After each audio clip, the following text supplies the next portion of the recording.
예, 오늘 10위부터 천천히 차분히 한번 달려볼까요? 경찰 출신 변호사 박성우 변호사와 함께 하겠습니다. 금요일 뉴스탑10은 오늘도 사건 사고부터입니다. 바로 혼자 넘어진 자전거 도왔더니 이 얘기인데요. 차를 운전하다 보면 여러 돌발 사항에 당연히 대비를 해야 되는 건 맞는데 그런데 이런 일까지 벌어졌습니다. 영상부터 박성우 변호사와 함께 만나보겠습니다.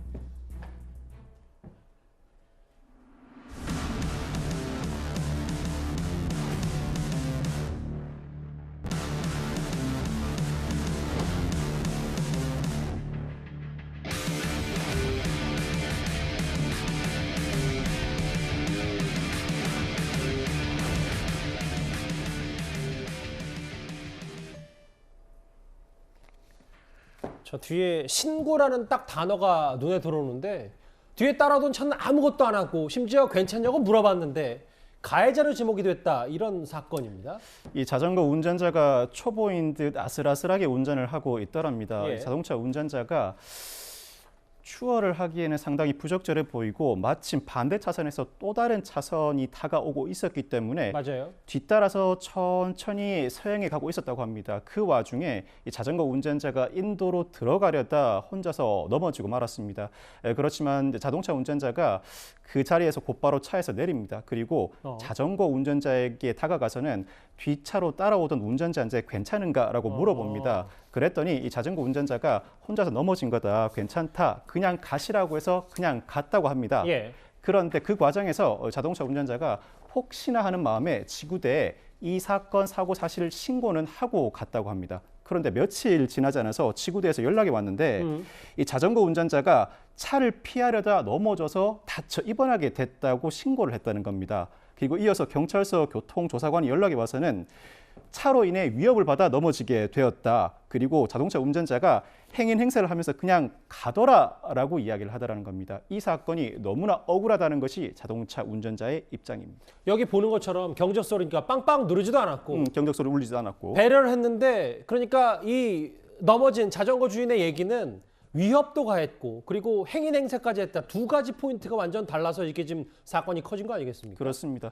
기본적으로 이 사건에서 자동차 운전자의 과실은 없어 보입니다. 자전거 운전자 입장에서는 뒤에서 따라오는 차가 부담일 수 있겠습니다만 영상을 보면 일정한 거리를 유지하면서 속도를 높이지도 않았고 경적을 울리지도 않은 사실이 사실이라면 예. 이를 두고 자동차에게 일정한 과실이 존재한다고 보기는 어렵습니다.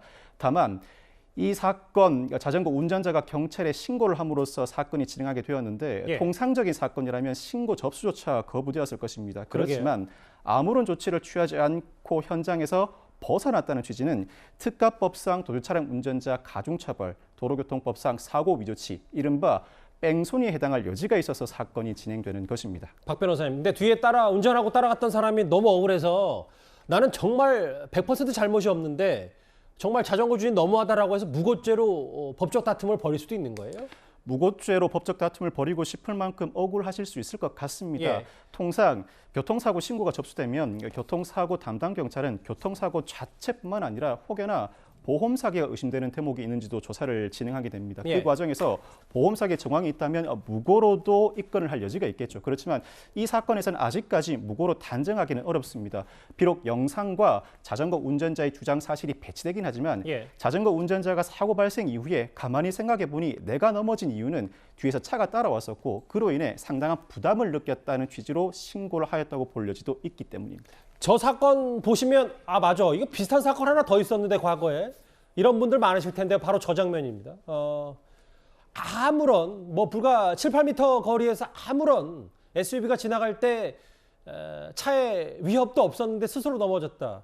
근데 저거 사실 치료비 2천만 원 내라고 해서 꽤 갑론을박 치열했었잖아요. 이 사건에서도 자전거 운전자가 전치 12주의 중상을 입게 됩니다. 이로 인해 자동차 운전자가 2천만 원의 치료비를 배상하게 되었는데 예. 이 사건에서도 문제가 된 이유는 자동차 운전자가 황색불의 교차로를 지나갔기 때문입니다. 신호위반이라는 12대 중과실에 해당하였기 때문에 형사사건으로 비화하게 된 것인데 재판 진행 과정에서 국민 참여 재판으로 진행되었고 맞아요. 배심원 전원 만장일치로 무죄 판결을 했고 이어서 재판부도 무죄 판결을 선고하게 됩니다. 상당히 먼 거리에서 일어난 사건일 뿐만 아니라 이 자동차로 위협을 받기 전에 이미 자전거가 중심을 잃고 있었다. 굳이 이 자동차의 행위가 아니라고 하더라도 자전거 운전자는 넘어질 수밖에 없는 상황이었다고 판시했습니다. 박 변호사님 짧게 하나 더요. 사실 운전하다 보면 뭐 여러 돌발 사항이 많긴 한데 그렇습니다. 접촉하지 않은 저런 사고 기준이 좀 명확하지 않은 건 아는지 그냥 일반 시청자 입장에서 그런 생각도 좀 들 것 같아요. 비접촉 사고라고 접촉 사고와 과실을 달리 볼 이유는 전혀 없습니다. 다만 비접촉 사고의 경우에는